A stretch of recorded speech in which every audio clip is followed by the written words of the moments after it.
L'autre, c'est une compétence corporelle kinesthésique. C'est celle qui se développe à force d'intenses pratiques, d'expertise dans le domaine du mouvement du corps. Ce sont ceux qui font beaucoup de sport. Ce sont évidemment l'intelligence des danseurs, des athlètes, mais c'est aussi l'intelligence des chirurgiens qui comprennent comment ça fonctionne dans le corps.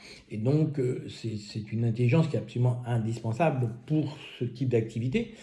Et bien entendu que si pour des raisons X, on n'a pas développé ça, ben ça ne veut pas dire qu'on n'est pas intelligent pour autant, mais ça veut dire qu'on n'a pas fait en sorte de développer ce type d'intelligence.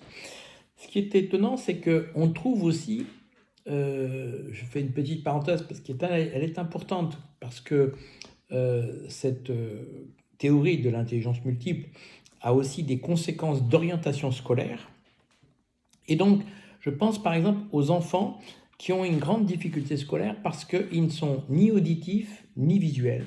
Ils ne sont que kinesthésiques, c'est-à-dire que c'est des enfants qui ont développé ce type d'intelligence. C'est parmi les trois dimensions, les trois sens, kinesthésique, auditif et visuel. Évidemment, les deux premiers sont beaucoup plus rapides et le kinesthésique est beaucoup plus lent.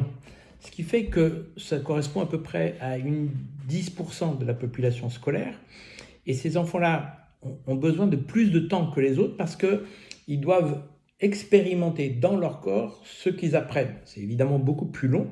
Et souvent, ils sont considérés comme pas intelligents, alors qu'en fait, ou qu'ils ont une mémoire de travail qui est beaucoup plus lente que les autres, mais tout simplement parce qu'ils ont développé cette intelligence kinesthésique.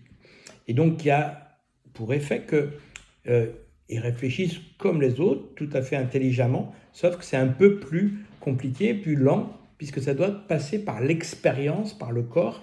Et souvent, l'éducation nationale n'est pas conçue dans son type d'enseignement. C'est notamment Lagarandrie qui l'a montré. L'éducation nationale, elle sait faire avec un discours auditif et elle sait faire avec des schémas, etc., visuels, mais elle ne sait pas faire avec la dimension kinesthésique.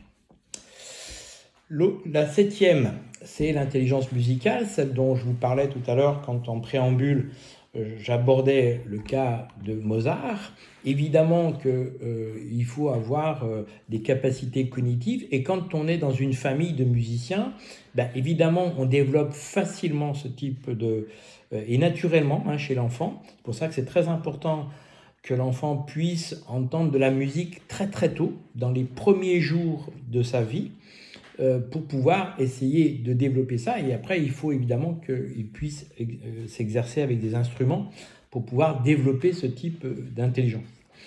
Alors, ça peut...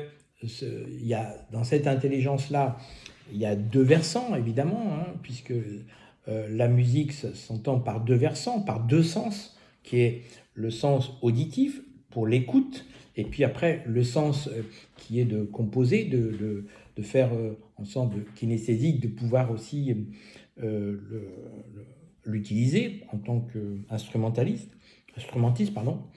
Et donc, comme je l'ai mis dans la slide, c'est qu'il y a deux versants, un côté actif et un côté passif. Le passif, c'est de savoir bien écouter, et le côté actif, c'est de savoir jouer, de composer, etc. C'est le cas des musiciens, des compositeurs, des chefs d'orchestre, mais c'est aussi le cas des mélomanes. Il y a des gens qui ne sont pas capables de jouer d'un instrument, ou très peu, mais qui sont de très grands mélomanes et savent repérer et savent mémoriser des musiques, ou parfois mémoriser parfois même des mots, parce qu'ils ont cette intelligence musicale.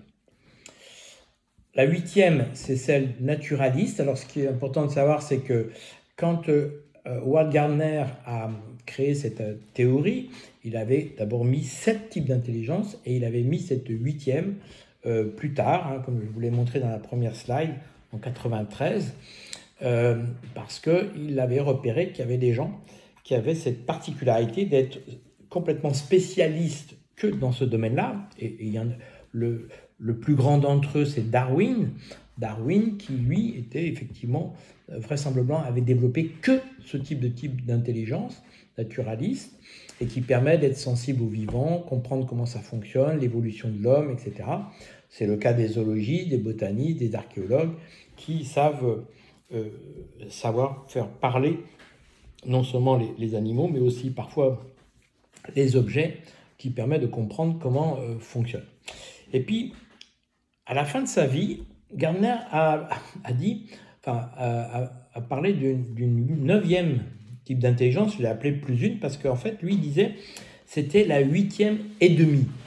C'est-à-dire qu'il disait, ben voilà, c'est pas tout à fait une intelligence, mais j'ai repéré que ça fonctionne.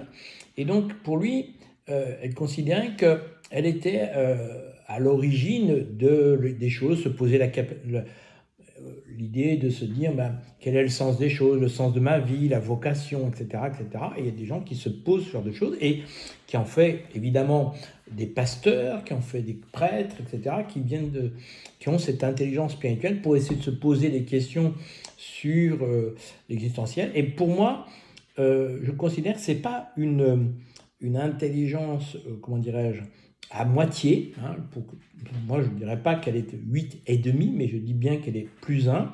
C'est-à-dire que je considère que c'est une vraie intelligence, mais elle suppose, c'est pour ça que je l'ai mis plus 1, elle suppose de changer de paradigme anthropologique. C'est-à-dire que pour pouvoir bien penser cette intelligence spirituelle, il faut rentrer dans c'est un autre débat, mais s'il y a des questions, j'y répondrai, sur une anthropologie ternaire qui considère l'être humain dans sa globalité, corps, âme, esprit, et l'esprit, dans ce cas-là, veut dire cette dimension spirituelle.